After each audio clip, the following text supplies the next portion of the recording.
I'm Nick Ellinger. I'm Chief Brand Officer of More, and welcome to the Test of the Month Club, where we share tests from the nonprofit fundraising sphere. Today's is going to be a little bit different. We're going to talk about metaphor, its use in any nonprofit communication. In fact, in any communication, while it does have applicability to fundraising, these aren't going to have as direct a link to use this phrase, raise more money. It's rather going to be use this phrase to help save people's lives and help the causes that we're talking about. I will mention that we're going to be talking about some heavy topics today, helping combat cancer, talk about climate change, talk about crime and policing. And so I have tried to mix a little bit of humor in here to lighten the mood, but just wanted to let folks know in case that's not your cup of tea today. So let's first talk about the war on cancer. Nixon signed the war on cancer effort into law in, I believe, 1971, and it was framed that way, as a war on cancer. And in fact, he is being encouraged here by the Citizens Committee for the Conquest of Cancer. And so let's look at the war metaphor and how it impacts the fight against cancer. So we're going to look at what the war metaphor is good for. And in this case, researchers looked at it as a hostile frame. And so they said cancer is a broad group of disease characterized by the growth and spread of abnormal cells in the control condition, but they added hostile growth and invasive spread for those that they were doing for an enemy frame. Then when they were asking people to list behaviors that they would do to prevent cancer, they would ask either what things would you do to fight against developing cancer versus what things would you do to reduce your risk of developing cancer. And so people then were asked to list what are all the things that you do in this circumstance. And researchers coded self-bolstering behaviors. Here are the things you would do to avoid cancer. And then self-limiting behaviors, the things that you don't do to avoid cancer. So self-bolstering is I'm going to exercise. Self-limiting is I am going to eat less red meat. I'm going to have fewer drinks during the day and the week, that sort of thing.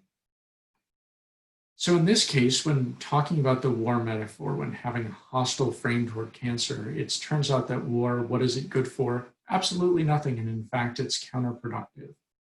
When the enemy metaphor was used, people had fewer self-limiting behaviors, and there was no change in self-bolstering behaviors. So that was the initial test, and then researchers did another one specifically to colorectal cancer with a longer, more in-depth message. And there they changed only the words, cancer comes from an imbalance in cells, or your cells are unbalanced, versus hostile cells and an uprising of cells. And when they used the former frame, that kind of imbalance, it helped both bolstering and limiting behaviors more than the neutral condition and more than the enemy condition. The enemy condition performed worse. So by framing cancer as the enemy, we're going to go out there, we're going to kill it, it's hostile, it's invasive. People actually took less action to prevent cancer. And the researchers hypothesized, oh, the war metaphor may be masculine and aggressive, and we think about it in those sorts of ways. And some of the things that help limit cancer risk are things like limiting red meat, limiting drinking, limiting salty foods, and those may not fit with that frame. The one that I'd add is that war is also a very active thing. It's things you do, whereas things that you do to limit yourself don't necessarily fall into that frame. So any questions on the war metaphor in cancer? Feel free to put them in the chat box, in the Q&A. Love to hear your thoughts. And I will go on to the next one, but always free to come back. So war on global warming or war on climate change and that sort of framing, does that behave similarly?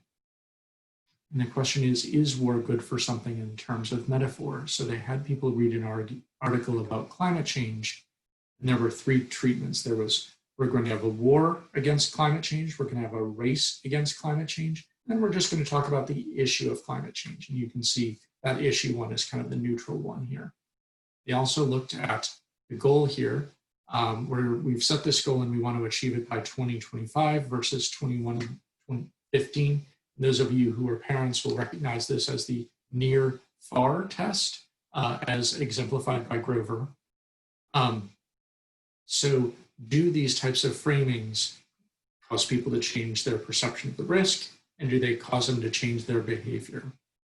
So let's dispense with the obvious one here.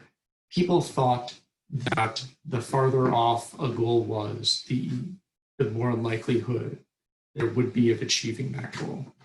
Not surprising. I would think of that as also being true. You know, farther off a goal is, the more time we have to ramp up for it. But it's also, we always think of ourselves in the future as being more responsible for our than ourselves now. You know, I'm going to buy these Doritos at the store, and I'm totally not going to eat them because my future self is going to be the platonic ideal of a person. And, you know, a few days later, we have Dorito crumbs all down our fronts. So that's the near far. The war metaphor in this case was actually really positive.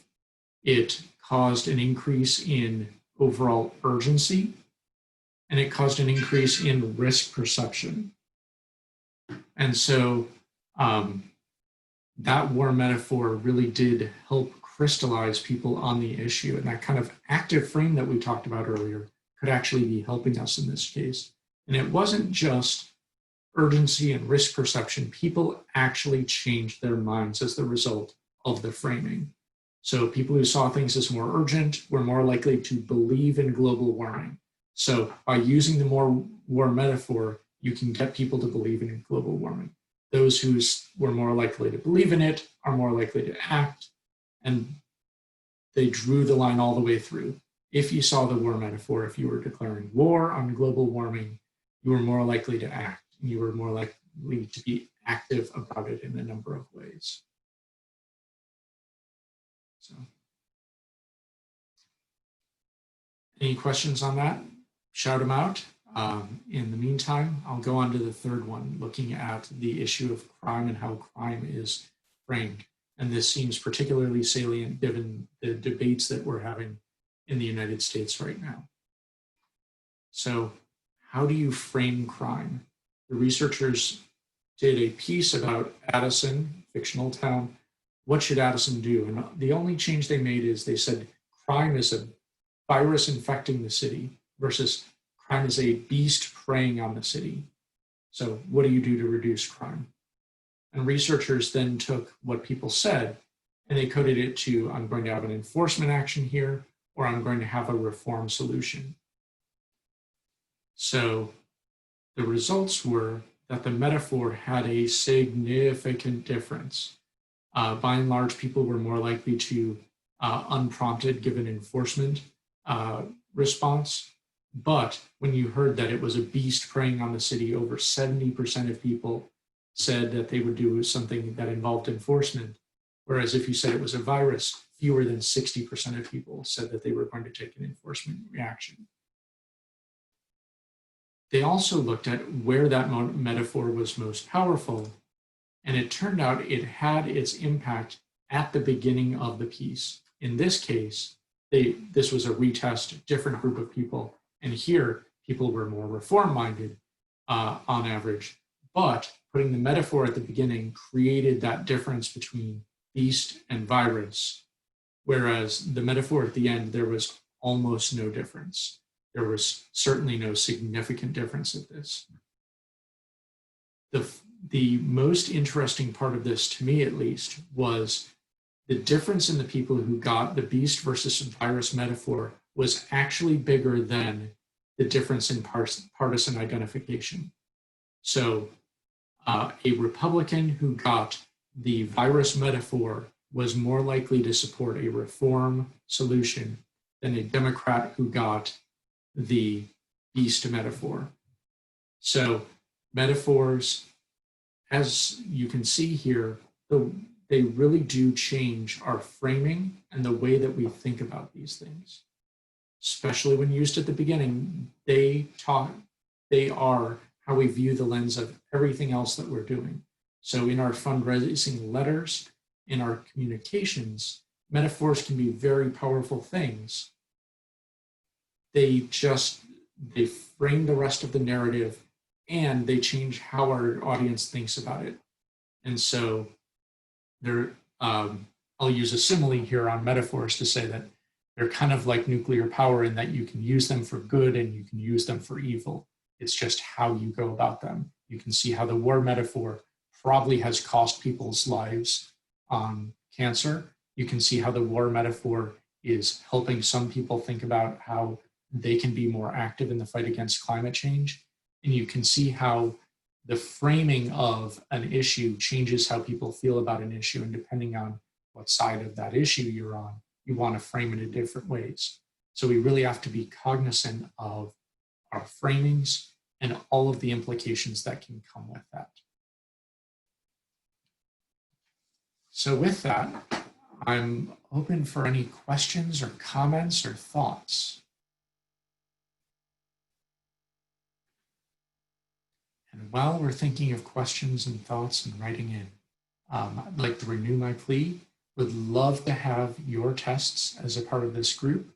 Anything that you've done in direct mail, online, phone, whatever the channel, folks have been really interested to see how these types of ideas manifest themselves when put into fundraising practice. And then I would also say that we would similarly like any questions that you have, anything that you'd like to be covered. Doesn't necessarily have to be a test idea, but I was thinking about trying this. Is there any literature on this, or has anyone run a test like this? Those are the types of questions that we'd love to be able to answer in this time we have together every month. So with that, I'm not seeing questions in the chat or in the Q&A. This was a little bit off the beaten path, so let me know what you thought about it. Do you want more like this, or this was an idea that we can throw away and go back to more fundraising-based tests in future months? I'm always available at nellinger@mooredmgroup.com. That's NELLINGER @MOOREDM group.com. Thanks and have a good day.